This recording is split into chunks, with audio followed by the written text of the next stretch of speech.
Notre diffusion en direct aujourd'hui. Regardez, nous sommes à Miami-Dade, dans la magnifique ville de Miami, à Aventura. Nous sommes le 18 février 2026. Le sujet de cette diffusion en direct est l'éveil de la pensée critique. Plutôt cool, non? Un travail cérébral complet. Regardez ça. Éveiller la pensée critique, un travail cérébral complet. Il existe certains mouvements cérébraux essentiels à la pensée critique, un sujet complexe, passionnant, un excellent sujet de discussion, un sujet qui nous permettra de nous libérer, vous et moi, me libérer de la croyance erronée que je possède des compétences en pensée critique.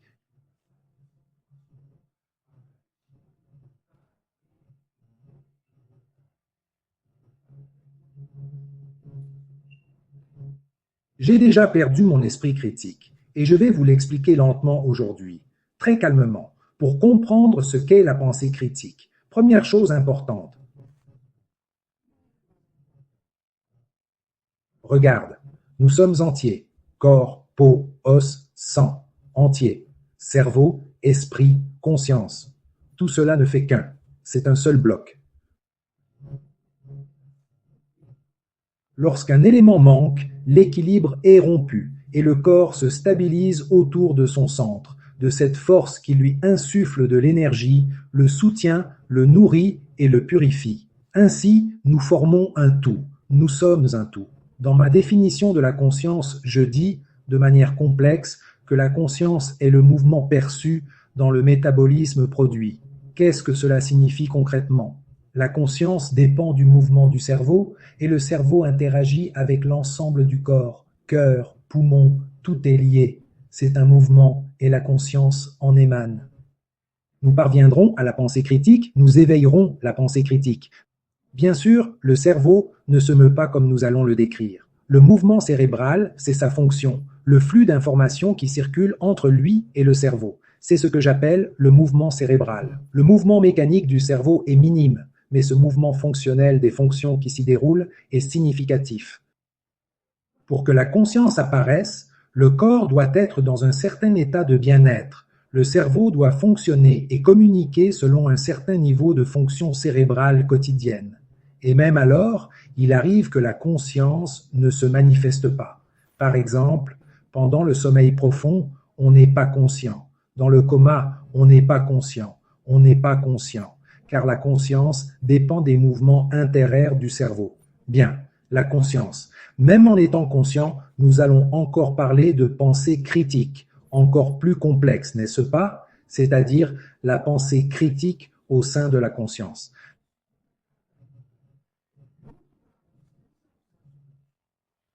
La pensée critique est quelque chose qui... Regardez, je vais changer de sujet, puis y revenir. Le plus intéressant, c'est justement ce retour au sujet. Je vais donc en changer, puis y revenir. La pensée critique est étroitement liée à ce que je vais vous révéler. L'innocence face à la naïveté. Êtes-vous naïf ou innocent? Écoutez, je suis innocent. Écoutez, je suis naïf. L'innocence, c'est avoir toujours soif d'apprendre. On veut toujours apprendre, on n'est jamais satisfait, on explore sans cesse. La naïveté, je le sais déjà, c'est une façon simple de le dire. Dans votre naïveté, vous avez perdu votre esprit critique. L'innocence nous confère un esprit critique. La naïveté nous fait perdre cet esprit critique, mais nous rend vifs. Oups, nous sommes vifs. L'innocence nous confère un esprit critique, mais nous rend lents. Lequel est préférable? Nous sommes des êtres fragmentés. Nous portons en nous des fragments d'innocence et des fragments d'authenticité. C'est ainsi. Et lorsque nous sommes naïfs, nous perdons notre esprit critique. Et lorsque nous sommes innocents, nous le retrouvons. Une fois notre esprit critique retrouvé, nous devenons un peu plus lents. Pourquoi est-ce que je parle de pensée critique, du cerveau et de l'activité cérébrale maintenant? Quand je fais ça, le bruit se produit, il pénètre dans les oreilles et le cerveau envoie un petit signal. Il existe un potentiel évoqué auditif dans le cerveau.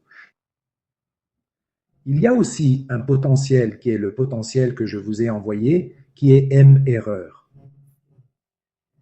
Une erreur négative, c'est quelque chose que le cerveau perçoit, l'impression que quelque chose cloche. Le cerveau remarque que quelque chose ne va pas, quelque chose qui détonne, quelque chose qui n'aurait pas dû être ainsi. J'ai perçu un serpent, mais ce n'en était pas un. C'était un tableau, quelque chose d'approchant. Donc, le cerveau perçoit une anomalie, et lorsqu'il perçoit une anomalie, cela correspond à environ 150 millisecondes, potentiel évoqué. Le cerveau provoque l'événement. Il l'entend, il le voit, il le provoque. Il le provoque pendant qu'il traite l'information. Ce dont je parle ici, c'est de naïveté. La naïveté survient lorsqu'une partie du cerveau ne parvient pas à traiter une information. Il intentera un procès au nom d'innocentia, mais la procédure sera longue. Alors, lentement ou rapidement, ça va beaucoup vous rappeler Système 1, Système 2, les deux vitesses de la pensée de Daniel Colombi. Ce petit livre regorge d'informations. Alors, nous y voilà. Qu'est-ce que la pensée critique? La pensée critique, c'est lorsque le cerveau, en pleine activité, reçoit des informations.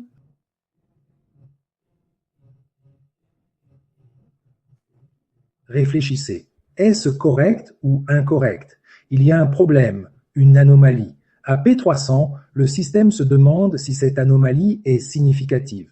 À N400, à 400 millisecondes, il intègre le signal et détermine s'il est pertinent. Puis, à P600 millisecondes plus tard, face à une onde positive de 600 millisecondes, il réanalyse et corrige. Donc, une erreur que j'ai détectée en 150 millisecondes, je la corrigerai en 600 millisecondes. Si je suis innocent, si je suis naïf, non.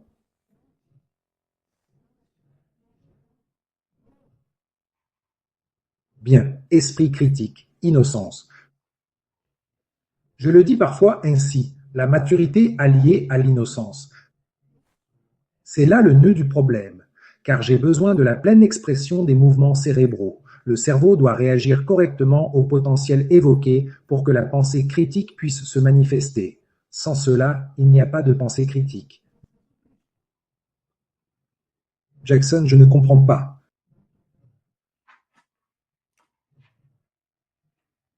Je ne comprends pas tout non plus, mais il parle de ce qui se passe et les choses que j'ai apprises cette semaine et les semaines précédentes s'accumulent. Alors, allons-y doucement. Souviens-toi, Yami, je t'ai toujours dit quelque chose, Yami. Pour toi, Yami, c'est un savoir ancestral que nous possédons dans certaines tribus du Brésil.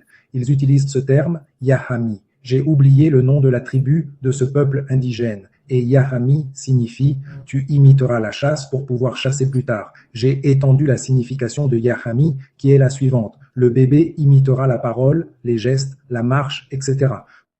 Pour ensuite vous entraîner. Cette imitation, ce processus d'imitation crée des habitudes, des coutumes, des croyances, de la foi et par conséquent une performance de haut niveau. Dans l'acte d'imiter, dans l'acte même d'agir ainsi, vous pouvez faire partie d'une communauté et vous êtes libre de faire ces choses, et lorsque vous intégrez une communauté, vous avez besoin d'un sentiment d'appartenance. L'appartenance est essentielle au libre esprit critique. Le libre arbitre l'est aussi, mais pas l'esprit critique. Si l'on ne se sent pas appartenir à une communauté, il est difficile d'exercer son esprit critique. Or, si l'appartenance à une communauté exige l'acceptation d'un dogme ou la désignation d'un ennemi commun, faute de quoi l'on est rejeté, on perd son esprit critique.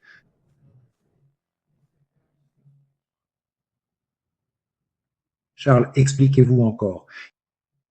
Et je vais expliquer avec d'autres exemples jusqu'à ce que tout soit clair. Tu apprends à faire du vélo. Quand on apprend à faire du vélo, on y va, c'est difficile, on pédale, on trouve son équilibre, on le perd, etc. Et puis, soudain, tu sais bien en faire. Tu as appris à bien en faire et maintenant tu vas très vite. Faire du vélo apaise tes émotions.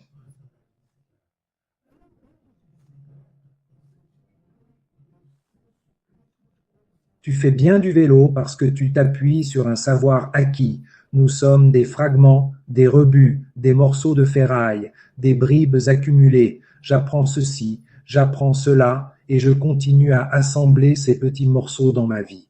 Et avec certains de ces apprentissages qui s'accumulent, je perds mon esprit critique. D'après ce que j'ai appris, quand j'apprends quelque chose, j'accélère, je fais les choses plus vite, et quand je fais les choses plus vite, je perds en capacité de réflexion critique car le cerveau a besoin de toute cette activité. Et il est un peu lent pour lui de faire preuve de réflexion critique. Il a besoin de ce temps de calme.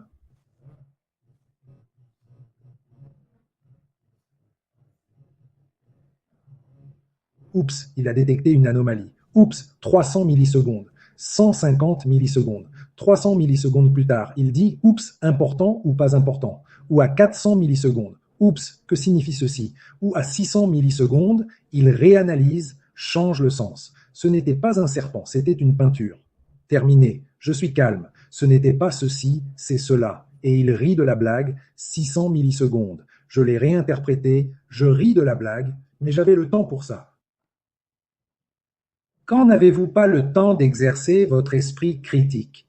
Si vous écoutez un journal ou un journal télévisé et que le ton est le suivant, vous n'aurez même pas une seconde pour réfléchir à la dernière phrase. Alors, pour tester votre esprit critique pendant que vous écoutez un journal télévisé ou une vidéo, arrêtez-vous, gardez la dernière phrase en tête et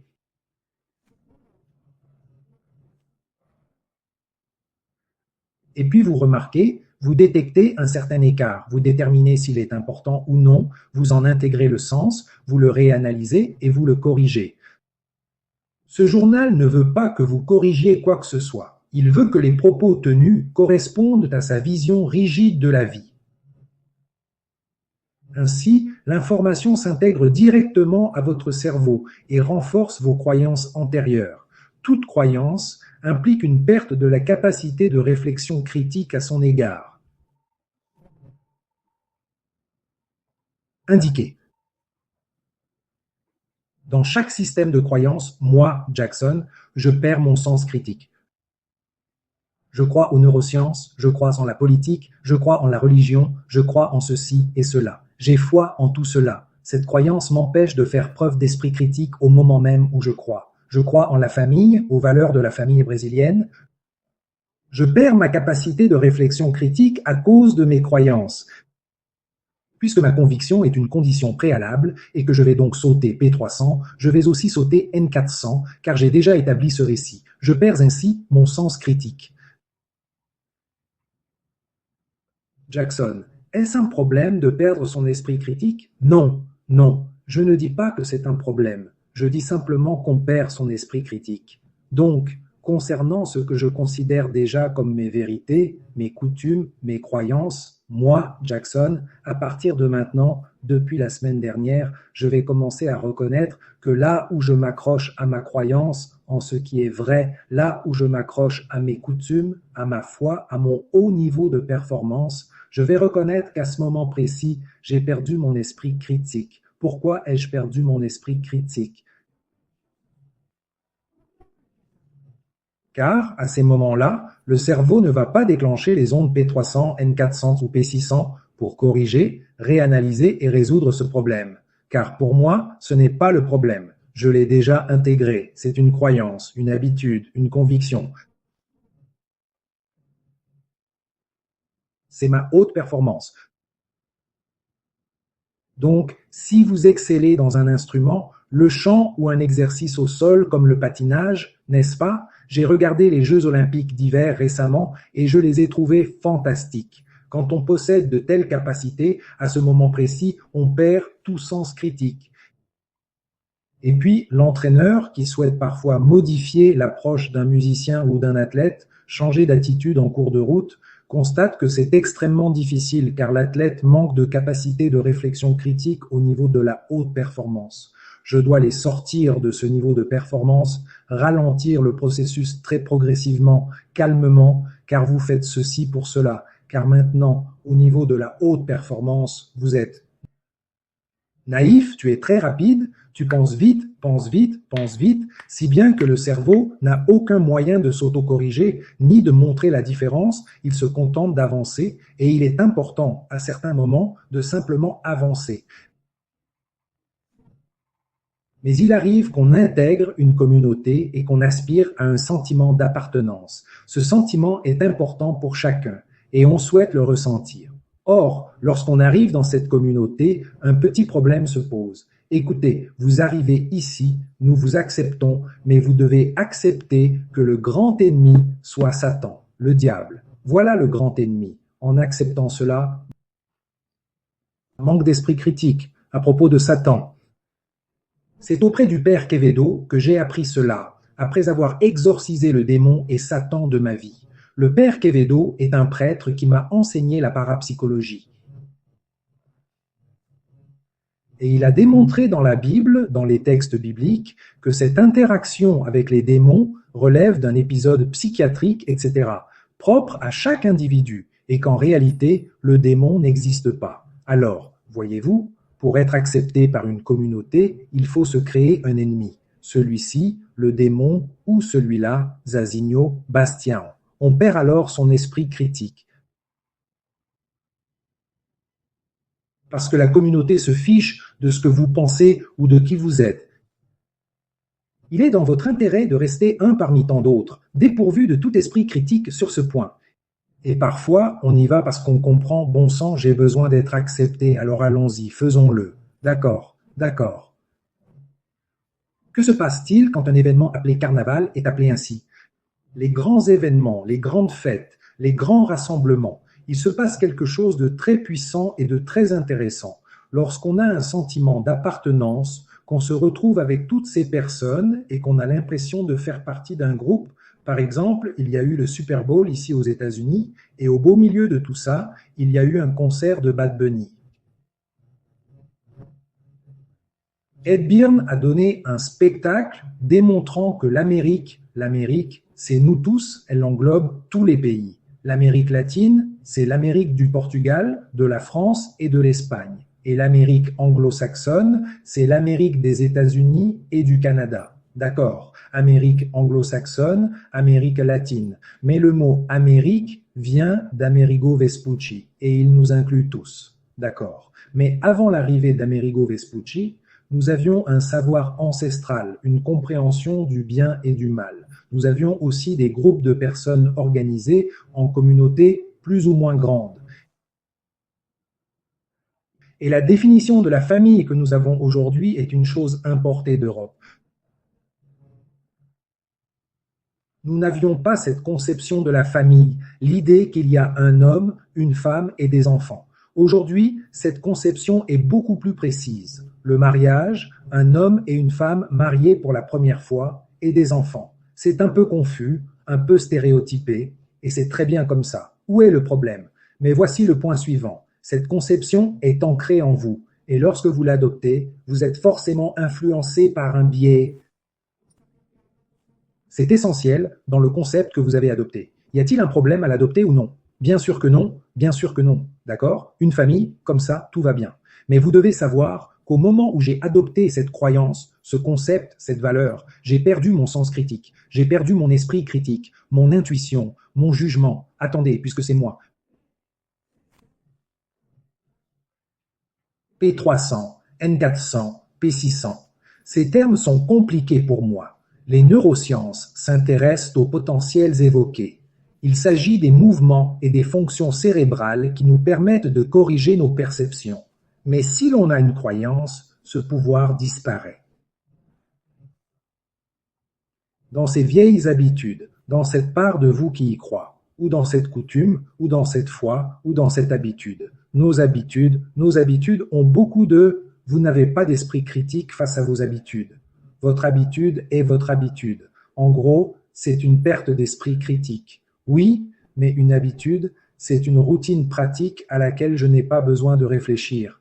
Je le fais, tout simplement. C'est vraiment génial. Ça simplifie les choses, ça me demande moins d'efforts. Je le fais plus facilement. Je fais du vélo en pensant à autre chose, parce que faire du vélo ne demande plus de réflexion. J'ai donc perdu mes capacités de réflexion critique. Tu comprends? Je pédale, c'est tout. À moins d'un imprévu, d'un événement étrange qui nous oblige à corriger la trajectoire du vélo, tout ira bien. Mais tu ne t'en serviras pas, tu ne seras pas assez lent pour penser à faire du vélo. Tu ne seras pas assez lent pour penser à descendre des escaliers, par exemple. Si tu ne sais pas comment descendre, ce n'est pas grave. Tu y vas avec innocence. Et l'innocence te donne toutes les capacités. mais elle te rend lent. La personne naïve descend déjà les escaliers en courant. Si elle sait comment faire, tout va bien. Si elle ne sait pas comment faire, elle tombera. Tu comprends? L'innocence est donc toujours une protection pour la vie. Et l'innocence, c'est être ouvert aux subtilités, capable de corriger de petits défauts.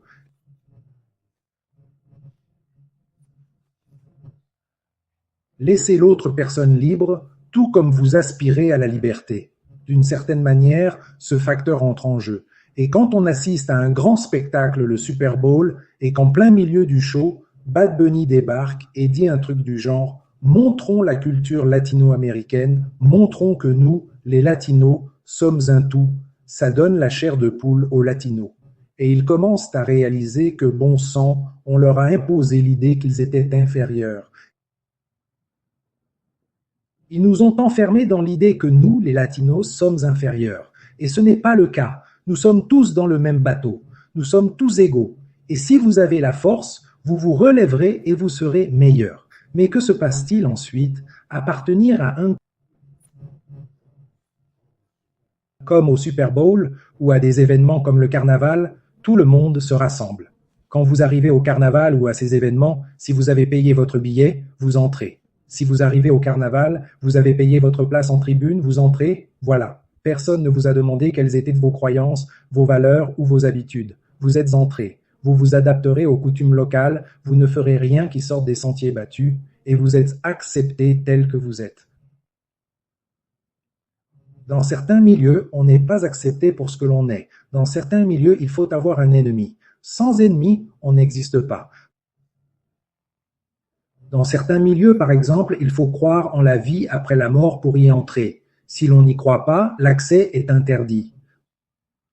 Pendant le carnaval, on peut croire ou ne pas croire, peu importe. On est accepté avec ses croyances. Il existe des endroits où certaines croyances ne sont pas acceptées. Mais même accepter des croyances qui disent oui ou non, c'est perdre son esprit critique. Chaque fois que j'ai une croyance, chaque fois que j'ai une habitude, je perds mon esprit critique à cause de cette croyance négative. Voilà donc l'importance dont je parle. Et pour faire une comparaison, voyez-vous, quand on pense vite, ce concept de penser vite, penser lentement, vient de Daniel Coller, un excellent petit livre de Daniel Coller qui a profondément influencé ma façon de penser. Il y analyse le comportement des juges et on constate que lorsqu'ils évaluent les affaires de manière automatique, avant le déjeuner ou sous l'effet du stress, ils ont tendance à commettre des erreurs, parce qu'ils pensent vite. Penser vite, c'est être en pilotage automatique. Penser lentement, c'est réfléchir, structurer sa pensée. Et penser lentement implique que le cortex cérébral active les fonctions exécutives et qu'il observe, explore et analyse. Rien dans le cerveau. Mais la pensée rapide, c'est différent. Elle est somatosensorielle, elle est répétitive, elle repose sur l'alternance stimulus-réponse, et elle est très rapide. Il est donc important, à un moment donné, de penser vite ou d'agir vite, et à un autre moment, de rester naïf. Suffisamment naïf pour tenter d'approfondir les processus avec plus de candeur. Chaque fois que vous surchargez votre processus cognitif, vous perdrez le P300. Cela me rappelle une anecdote où mon neveu est venu me voir et m'a dit « Jackson, j'ai un super conseil à te donner.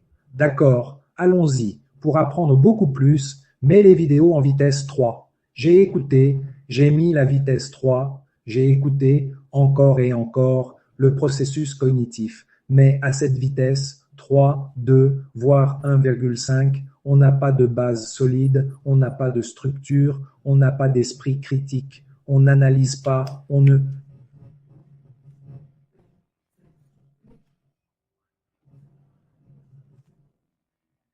Ce n'est rien, ce sont des informations transmises sans réflexion, comme la télévision ou l'intelligence artificielle. C'est mécanique, c'est une logique et un raisonnement uniquement basé sur ce qui en dépend, même pas rationnel. Ça passe sans filtre, sans réflexion, et quand des choses se produisent dans la société qui nécessitent une analyse plus approfondie, même les adolescents en sont incapables car ils n'ont pas les connaissances nécessaires.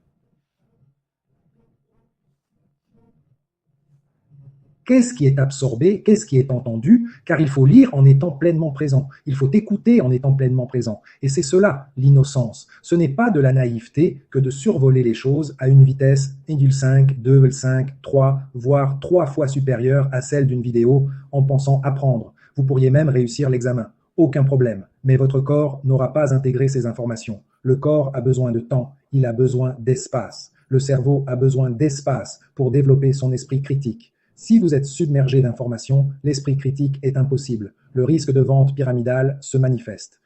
Mais cette erreur qu'il détecte s'inscrit déjà dans un récit rigide. Elle ne fait que confirmer vos croyances, vos biais cognitifs.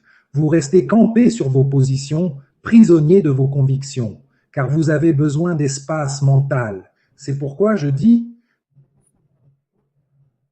l'éveil de la pensée critique achève les mouvements cérébraux et ces mouvements nécessitent de l'espace. Vous savez, de l'espace réel, de l'espace temporel. Vous comprenez? Pour que les erreurs puissent être détectées, intégrées au sens à N400 pour déterminer leur importance à P300 et pour reconstruire le sens à P600 et 600 millisecondes.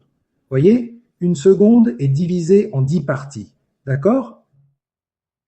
Vers le point 1 de la deuxième, environ 1,5, vous avez perçu quelque chose. Vers le point 3, vous déciderez si cette perception est importante ou non. Au point 4, vous vérifiez si elle s'intègre au sens. Et au point 6, la sixième partie de la deuxième, vous réanalysez et corrigez. C'est là que vous commencez à comprendre la blague. Puis au point 7, 8, 800 1005, vous la comprenez. Et ensuite, vous riez, d'accord? Ce rire est important, cette intégration est importante.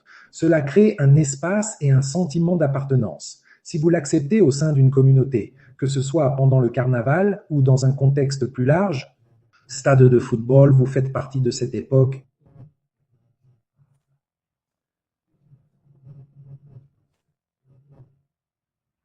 Et on voit bien que, si l'on considère la situation dans son ensemble, cela prend un sens différent lorsqu'on fait partie d'une communauté et qu'on éprouve un sentiment d'appartenance. Nous changeons. Et cette semaine, j'ai compris toute la signification de Jivasa que le portugais brésilien possède et utilise déjà. Jivasa, pour nous, c'est nous.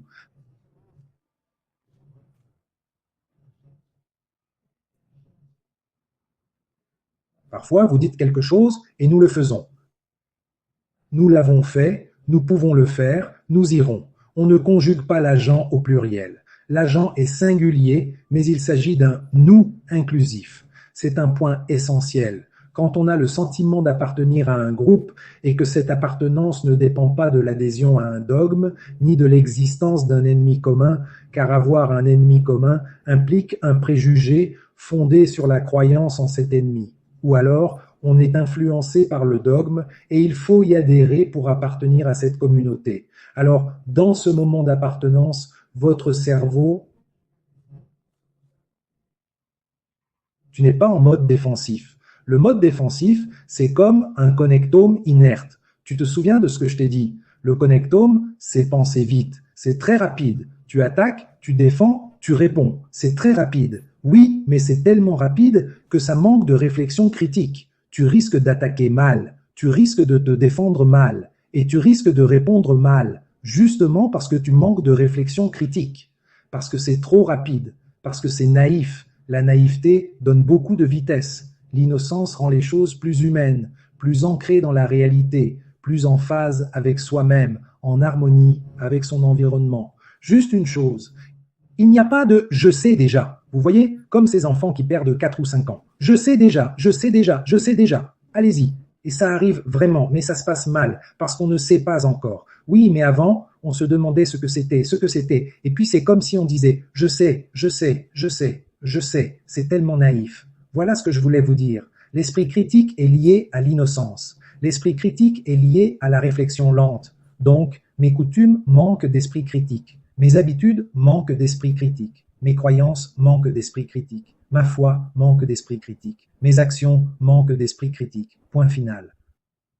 Ainsi, lorsque je suis au sommet de ma forme, je dois prendre du recul et analyser la situation avec un regard critique et objectif, tout en laissant à mon cerveau le temps de fonctionner. Il doit achever ses processus. Il s'agit du MMN, 150 millisecondes, du P300, 300 millisecondes, et du N400 qui intègre le sens. Le OP600 est là pour vous permettre de réévaluer et de corriger vos méthodes. Si vous agissez trop vite dans un contexte de haute performance, si vous pensez rapidement, vous prendrez de l'avance. Vos habitudes, vos convictions, votre foi, votre performance, tout cela vous fera progresser rapidement. Alors, à un moment donné, on a besoin de l'autre personne. Et cette personne dit, parlons de tes croyances, parlons de ta foi. Essayons de comprendre pourquoi tu as cet ennemi. Oh, je ne sais pas, mais je fais partie de cette communauté. Et cette communauté a cet ennemi. Donc, cette communauté a détruit ton esprit critique. Voilà ce que je voulais vous dire. À mercredi prochain.